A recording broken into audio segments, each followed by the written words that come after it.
वाह दीदी वाह, क्या किस्मत पाई है तुमने। तलाक के बावजूद भी ऐश की जिंदगी जी रही हो। बेटा अच्छे इंग्लिश मीडियम स्कूल में पढ़ रहा है।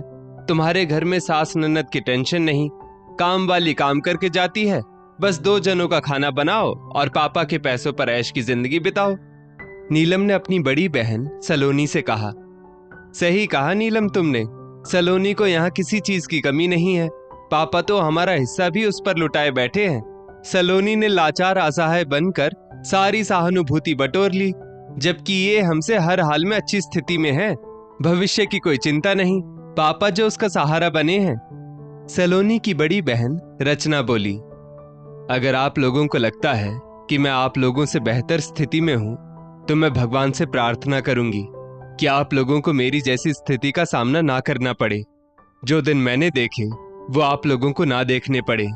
आपके पास अपना घर है, परिवार है, पति है, मजबूत सामाजिक स्थिति है, पर मेरे पास अकेले अपने बेटे को पालने की जिम्मेदारी, साथ में पापा का सहारा। जिस बच्चे की स्थिति चाहे वो शारीरिक हो या मानसिक कमजोरी होती है, माता पिता का झुकाव उसके प्रति कुछ ज्यादा हो जाता है। ठीक वही सहारा पापा मुझे दे रहे हैं, पर मैं आप लोगों से वादा करती हूं, आप लोगों का हक मैं नहीं लूंगी। जल्द ही अपने पैरों पर खड़ी हो जाऊंगी। सलोनी ने अपनी बहनों को विश्वास दिलाया। सलोनी के पिता नवीन जी की 3 बेटियां थी। बड़ी बेटी रचना, मंजली सलोनी और सबसे छोटी बेटी नीलम। तीनों बेटियों की शादी उन्होंने अच्छा घर परिवार देखकर की थी। अपनी तरफ से पूरी जांच पड़ताल की थी। मां ने भी बेटियों को समझाकर ससुराल भेजा था कि ससुराल में जो चाहे वो जरूरी नहीं कि मिल जाए। अपनी गृहस्थी बसाने के लिए तन मन सब लगाना पड़ता है।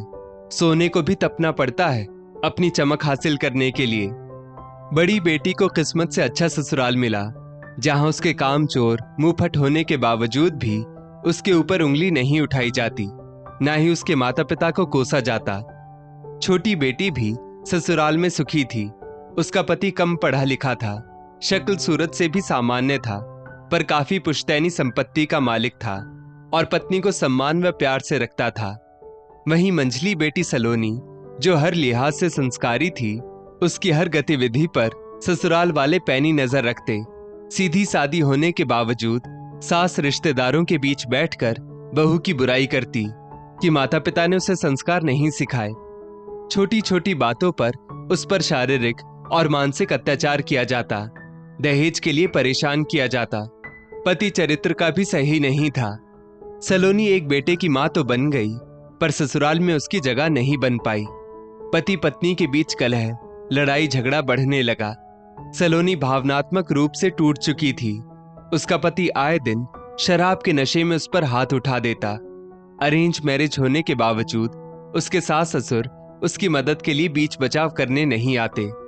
सलोनी के पिता ने दामाद और उसके माता पिता को खूब समझाया ताकि उनकी बेटी का घर ना उजड़े, पर ससुराल वाले अपनी गलती मानने को तैयार ही नहीं थे। मरी हुई बेटी से कहीं बेहतर है तलाकशुदा बेटी, ऐसा बोलकर सलोनी के पिता उसे हमेशा के लिए वापस घर ले आए। दोनों बहनों ने कहा, ऐसा करने से बरसों की इज्जत नष्ट हो गई पापा। कुछ लोगों ने कहा, ले तो आए हो बेटी और उसके बच्चे को, आखिर कब तक उनकी आर्थिक मदद कर पाओगे। छोटी बहन बोली, तुम कितनी स्वार्थी हो सलोनी दीदी, अपने बूढ़े माता पिता के बारे में भी नहीं सोचा। तुम्हारे घर वापस आने से माँ को कुछ हो गया तो। सलोनी के पिता उसके बुरे वक्त में उसका सहारा बने, पर उनका सहारा देना सलोनी की दोनों बहनों को पसंद नहीं आया। उन्हें यह लगता कि सलोनी पिता के प्यार का नाजायज फायदा उठाएगी। पिता अपना सब कुछ सलोनी के नाम कर देंगे। सलोनी के पिता नवीन जी ने सलोनी के बेटे का एडमिशन शहर के अच्छे स्कूल में करवा दिया। इस बात से भी सलोनी की दोनों बहनों को एतराज हुआ। सलोनी, तुम अपने बेटे का एडमिशन सरकारी स्कूल या किसी छोटे स्कूल में कर सकती थी। बेवजह पापा पर स्कूल की मोटी फीस का भार डाल दिया। सलोनी की बड़ी बहन रचना बोली, दीदी, मैंने पापा से नहीं कहा था कि बेटे का एडमिशन बड़े स्कूल में करवाओ। सलोनी ने कहा, तुमने पापा के सामने रो रो कर सहानुभूति बटोर ली होगी। छोटी बहन नीलम ने भी सलोनी पर ही इल्जाम लगाया, तुम लोगों को शर्म नहीं आती?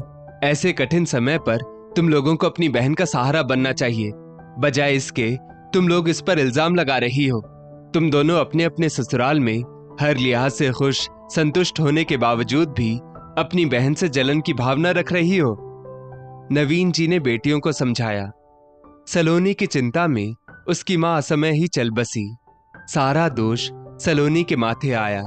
अब घर में सलोनी, उसका बेटा और सलोनी के पिता नवीन जी रह गए। सलोनी घर में बच्चों को ट्यूशन पढ़ाने के साथ साथ सरकारी नौकरी की तैयारी करने लगी। वो अपना गुजारा कम से कम में करती। समाज और अपनी सगी बहनों से भी उसने खूब ताने सुने। सलोनी पिता का खूब ध्यान रखती। बच्चों को ट्यूशन पढ़ाकर वो इतना तो कमाने लगी थी कि अपना और अपने बेटे का गुजारा कर सके। 3 साल की कड़ी मेहनत के बाद उसे सरकारी नौकरी मिल गई। पापा, आपने मेरी बहुत मदद की। अब मुझे कुछ नहीं चाहिए। आप समय रहते वसीयत में घर और सारी जमा पूंजी दोनों बहनों के नाम कर दीजिए। आपने मुझे इस लायक बना दिया कि मैं आर्थिक रूप से अपने पैरों पर खड़ी हो सकूं। सलोनी के लिए अच्छे घर परिवार के विदुर लड़के सतीश का रिश्ता आता है। सतीश की पत्नी बच्चे को जन्म देते समय गुजर चुकी थी। नवीन जी सारी जांच पड़ताल करने के बाद सलोनी की शादी सतीश से कर देते हैं। शादी के बाद भी सलोनी ने नौकरी जारी रखी। सलोनी को अपने पिता की चिंता भी खूब सताती। सतीश जी, मेरे पापा की उम्र हो चली है। वो बिल्कुल अकेले पड़ गए हैं, बीमार भी रहने लगे हैं। मैं उनका सहारा बनना चाहती हूँ। मैं चाहती हूँ कि हम उनके रहने का इंतजाम हमारे घर के आसपास कर दें, ताकि मैं ससुराल की जिम्मेदारी संभालने के साथ साथ अपने पिता की देखभाल भी कर सकूं। उन्हें भी अकेलापन ना सताए। सलोनी ने अपने पति सतीश से कहा, मुझे कोई ऐतराज नहीं, हम दोनों मिलकर पापा को संभाल लेंगी। सतीश ने कहा। दोनों बहनों ने बीमार पिता की कोई खोज खबर नहीं ली। ससुराल की परिस्थिति का बहाना बना दिया। नवीन जी ने अंतिम समय में दोनों बेटियों को बुलाकर अपनी सारी प्रॉपर्टी उन्हें दे दी। जिस बहन की तुम लोगों ने बुरे वक्त में मदद नहीं की, उस पर अपना हिस्सा हड़प लेने का इल्जाम तक लगा दिया। आज तुम्हारी उसी बहन ने अपना हिस्सा भी तुम लोगों के नाम कर दिया और तुम्हारे पिता की जिम्मेदारी भी उठाई, उसका सहारा बनी। ऐसे अपने होने का क्या फायदा जो अपनों के साथ खड़े ना हो। आज दोनों बहनें सलोनी के सामने शर्मिंदा थी। दोस्तों, जब आप बुरे वक्त में अपनों का साथ देते हैं तो इससे आपके रिश्ते मजबूत होते हैं। वे जानते हैं कि आप उन पर भरोसा कर सकते हैं और वे भी आपके साथ खड़े रहेंगे। इस स्टोरी को लेकर आपकी क्या राय है, नीचे कमेंट करके जरूर बताइएगा। और ऐसी ही और भी बेहतरीन वीडियोस के लिए हमारा पेज जरूर फॉलो करें। धन्यवाद।